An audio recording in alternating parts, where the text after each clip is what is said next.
Hey guys, my name is Judah and welcome today to another silent vloggy thing. Today for you, I decided to talk about the movies that I saw over the last little while. Now, over the last few weeks, I've been to the movies many times, only 3 really, but that's actually quite a lot for me, and I thought I'd talk about the movies that I saw. Now, a lot of people might be questioning, Judah, you're not necessarily very good at films. What makes you qualified to judge any other films? Well, honestly, not that much really.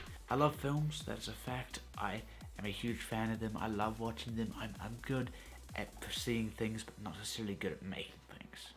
That's one thing that you need to remember. Just because a person cannot make their own stuff does not mean they can't judge others. I mean, I'm sure that there are a lot of critics around the world that are like that. I mean, food critics and stuff like that.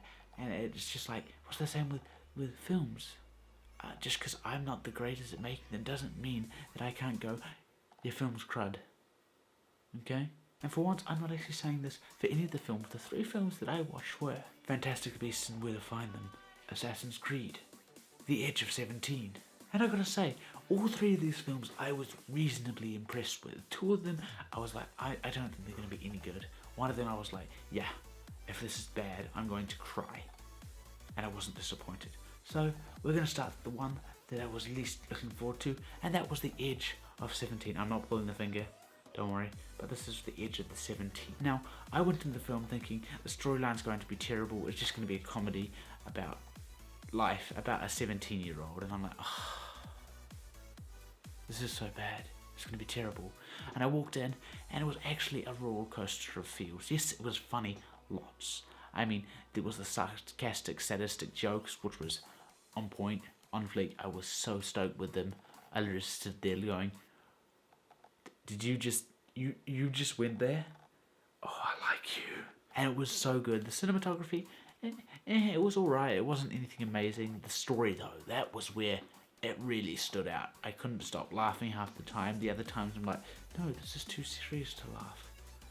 I literally cried halfway through it because it was so relatable to my life experience, and I just was amazed that I could feel that over this film. It was such a good film, and I would suggest going to see it. The second film that I will be talking about is, of course, Assassin's Creed, as I said, and this film was the opposite of the last film. Now, the storyline, you know, it was a regular Assassin's Creed sort of storyline, you know, the Templars against the Assassins, and I gotta say, the storyline, it was enjoyable. I mean, it wasn't dumb. It was just a regular storyline, though. I mean, I didn't really feel that much. It did have me questioning a few things. But other than that, it was just a regular battle, verse v verse, and it was just like, this is not really that original. It's exactly like all the other games. But where it stood out for me was the artistic styling, the cinematography, the colours. Oh, freaking heck. Devon Supertramp, you were on set, and I can understand why you were there and watching it. I mean, I was impressed to know that one of the parkour stunts they had was the biggest ever. It was like the biggest drop or something. And the film was pretty good, I gotta say. I would also suggest it. I gotta say, one thing that really amused me. Now, there were 2 actors from Batman. Like, there was the Batman vs Superman, and they had Alfred from that. And they also had from The Dark Knight. I think it's The Dark Knight. I always get confused between The Dark Knight and The Dark Knight Rises. But the third film in that trilogy, they had the secret bad guy in it. And it was her. And it was very amusing because Alfred from Batman vs Superman was the father of the secret villain. And it was just like, you two shouldn't be working together, you. Well, it was a very good film. I really enjoyed it. It was great. And the third and final film, oh, I am so excited for it to come out. I want to get it in 4K Blu-ray because the picture, oh, I couldn't stop drooling. That's how freaking good it was. Fantastic Beasts and Where to Find Them. You did good. I mean, it was another Harry Potter film. I love the Harry Potter franchise. But I was like, maybe this is too far.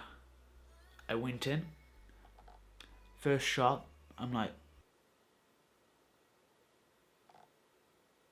oh, that's pretty.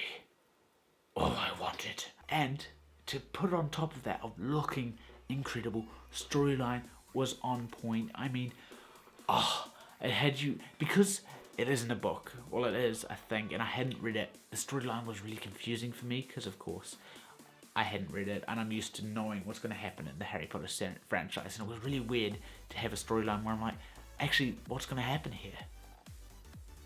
And it was incredibly clever. I mean, the one thing that I can say is questionable.